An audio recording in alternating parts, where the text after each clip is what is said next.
Hey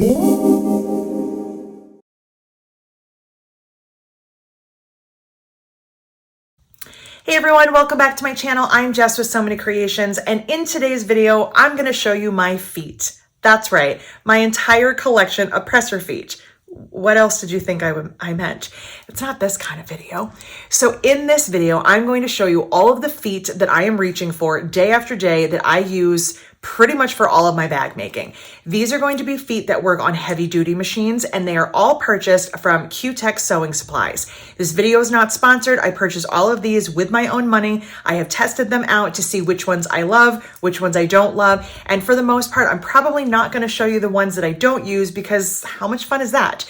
I'm going to talk about compensating feet, zipper feet, cording and piping feet, all of the ones that I reach for on a day-to-day basis. I will say, just a little side note before we get into this video is not going to be for everyone. And what I mean by that is if you have a domestic sewing machine, if you have just your standard domestic machine that has lots of stitches, cool embroidery features, etc., these feet are not going to work on your machines.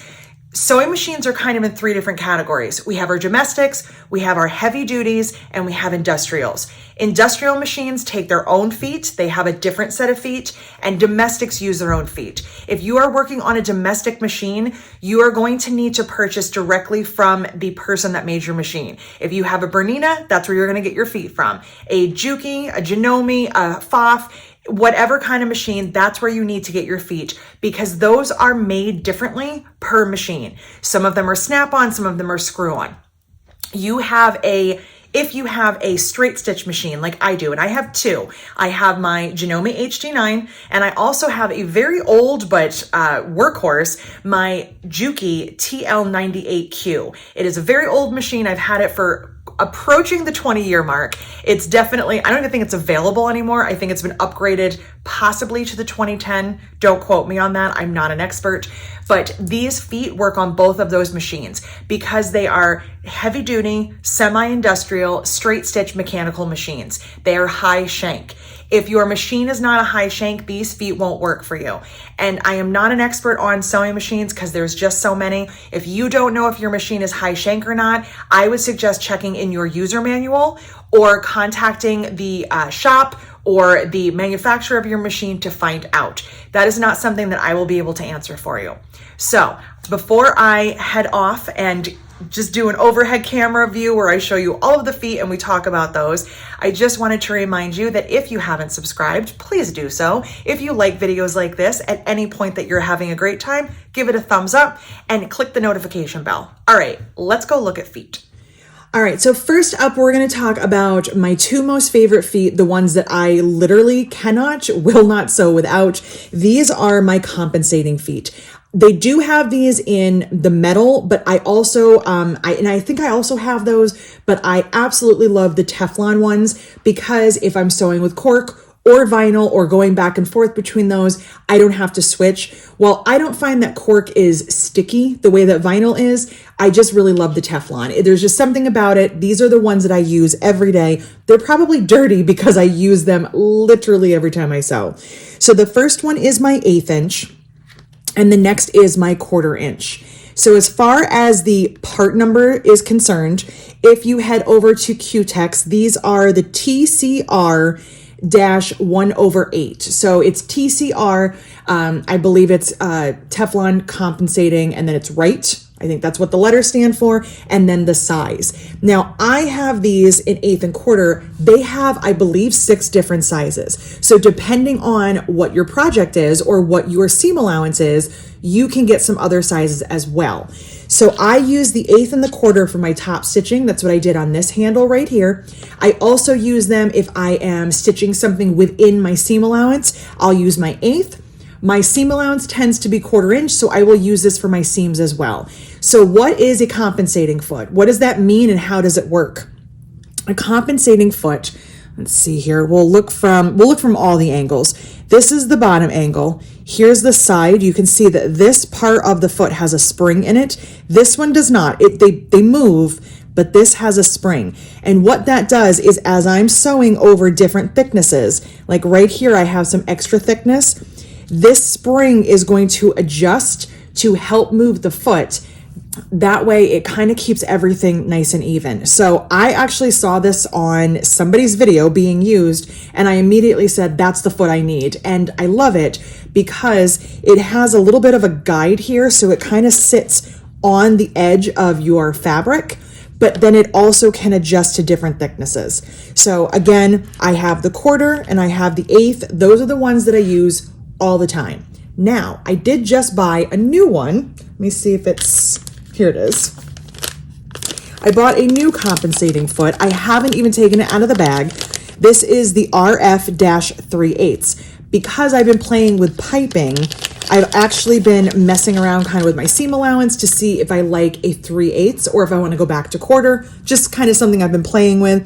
This is technically a Teflon, but it's a black Teflon versus the white. So again, it has the little pivot right here, and it is 3/8. And the 3/8 or the 1/8 or the 1/4 is measured from your needle position to the edge right here. Again, these are for straight stitch mechanical machines, so my needle doesn't move left to right. My needle is always in one position. From that position to the edge here is my seam allowance. So I did grab this one. I'm excited to try this one out as well. It's nice and lightweight. Does that matter? I have no idea, but I do like that it feels nice. Doesn't feel flimsy and cheap. It just has a nice weight to it, but it's not super, super heavy.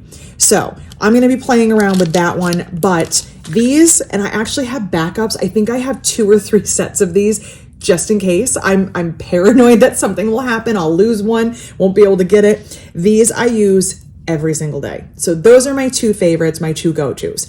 Now let's look at cording feet. So next up are some other go-tos that I really love. I call these cording feet.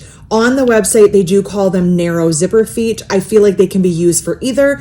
And when we get into piping, we'll talk about these again. So these are the T3CN, or T36N, excuse me, and T36LN. So I have a left and a right. They're both Teflon. I love how narrow they are. And what I have been using them for the most part, I do use them as my zipper feet. So right here, when I'm going around the inside of like an overlay, I want to use that 1/8 inch compensating, but what happens is, let me grab it. Well, this is the 1/4, but anyway, when we use this part right here hits the zipper teeth and it wants to scoop the zipper over, so it kind of drives me nuts. So instead of fighting with it or having uneven stitches or stitches that are too far out, I use these narrow zipper or cording feet. I love them, and depending on what I'm sewing, I will switch between the right and the left. I can kind of, it depends on what I'm using it for. So I use these a lot for that, but what I also really love them for is on here. This is the violet, and this stitching around this little tab right here can be kind of difficult because we want to be about 1/8 of an inch. It gets kind of tricky when we get up here, especially with a wider foot. So I find that by using this little cording foot, I can kind of go around and it makes it much easier. So I use it for other things than what it's actually made for. But what I've been using them for lately is for piping. So we're going to talk about piping in just a minute, but I did get another new foot that I've also been playing with, and that is this one right here. This is the T363. This is a different narrow zipper foot. So what this one has is the opening in the center versus just having the notch on the side. So what I was thinking I would like better about this is that I don't have a guide. I don't have like that little edge, but at least I have this, like the side, where I could line that up and go around, and it might be a little bit easier. Where this one sometimes, because your needle is here, you're not sure exactly where to line it up. Do I want it here? Do I want to go over a little bit? So I wanted to see if this makes my stitching a little straighter. I'm not unhappy with this all the way around, but here's my little picky thing. I'm fine here, But when I get to the end and I turn, this is wider than this. Yes, that is super nitpicky. I understand. And to you, it probably looks fine. And to me, it does. But I feel like I could do that better. So I decided to try out this one as well. So these are what I use for zipper feet right now. This is the one that I'm still playing with. Hopefully I'll have an update for you on that. I plan on doing a little bit of sewing later today, and I'm going to test that out. So we're talking about zippers, but I also want to talk about piping. So I'm going to move these out of the way, keep these feet. All right, so I have been playing with a lot of piping lately. I'm hoping that I will have a piping video up shortly, possibly not too long after this video, and we will also talk about feet in that video as well. So when it comes to piping, what we're looking for is something that can get as close to the piping, like the plastic. There's actually a tube that's in here. There's a little plastic tube. We want to get as close as we possibly can. Kind of want to stitch on top of the stitching that's already here. Or if you're creating your own piping, you want to also be close to whatever your filler is. If it was cotton, you might have something soft in here, like a soft cotton. The word is not rope, but that is what is popping into my head. A cord. That is what I'm looking for. You might have a soft cord in here, or with the cork, we have a plastic kind of cording that's in there. So when you're sewing this into your project, this is just one of my little demo pieces, we want to get as close as we can because we want to just see the piping. We don't want to see the flange part. So I have tried out a few different piping feet, and I'm going to show you what I love and also the reasons why I don't love a couple of them. So I have been using these feet quite a bit. In the beginning, I was like, oh, I think I could do better. So I started playing around and didn't even realize I had a piping foot, an actual piping foot. This is also from Q-Tex. It is the 31358L, 1/4 inch. What I love about this is that when you look underneath, this one is flat, but this one has a groove, it has like a ditch. That is for your piping.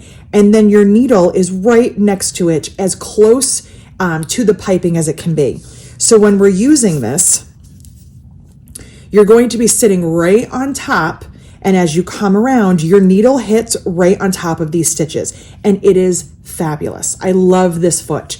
However, what I don't love about this foot is that, to me, it's backwards. I want the reverse. I want the needle on the right, and I want the piping on the left.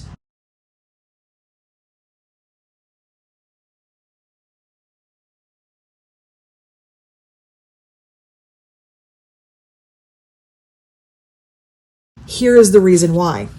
When I'm using this, I want my needle on the other side, because if I was adding this in, this is not working. This is, here, I'll show you from the other side.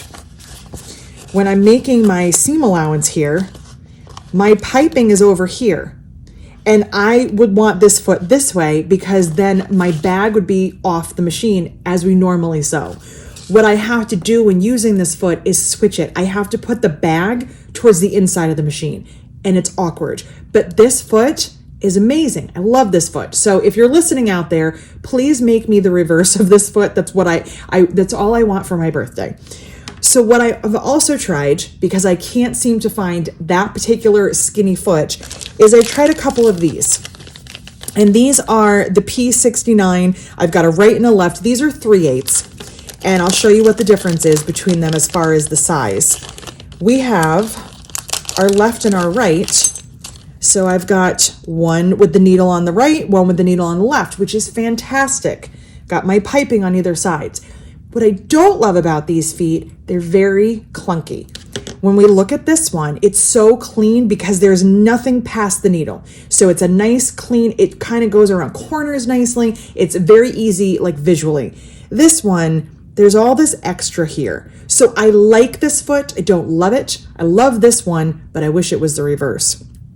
Now, as far as these feet are concerned, not only is it the style that makes them wider, it's also the size of the piping. So if you are ordering a piping foot, it does not matter what your flange is. The flange on this is 3/8 of an inch.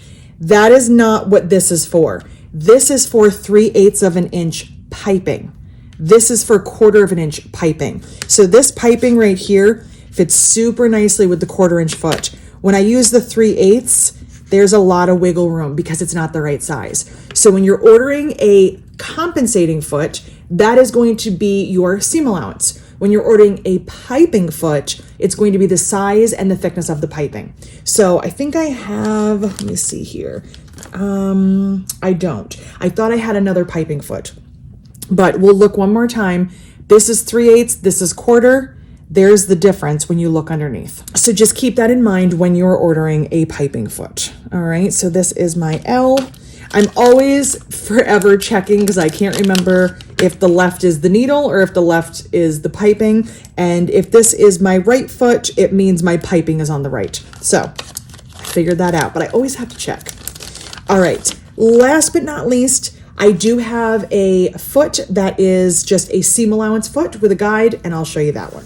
All right, so last but not least, I did order another new foot. This is the SP18-3/8. This is a 3/8 of an inch seam allowance foot. So they did not have the compensating feet in 3/8. So I went with just a standard guide. So it still has the little moving part on the bottom. Again, from the needle position to the edge of that is going to be 3/8 of an inch. And this is because I have been playing with a lot of piping. And if I add the piping to the outside of the bag with a 3/8 seam allowance, if I use the width of the flange, so this is 3/8, I'm going to want my lining to fit. And the lining, if it's a 1/4 of an inch, will not fit. So I grabbed this one so that I could do some 3/8 seam allowances. I'm still playing around with that. I am a 1/4 inch girl. I have been for pretty much my entire bag making career. So I don't know if I will use this one a lot, but I do have a 1/4 inch foot that's just like this and I really like it. Again, my go-to and my default is always the compensating foot. So that is kind of an overview of all of the feet that I have. Well, that's kind of a lie. Not all the feet. I have so many more, but those are the ones that I use on a day-to-day basis.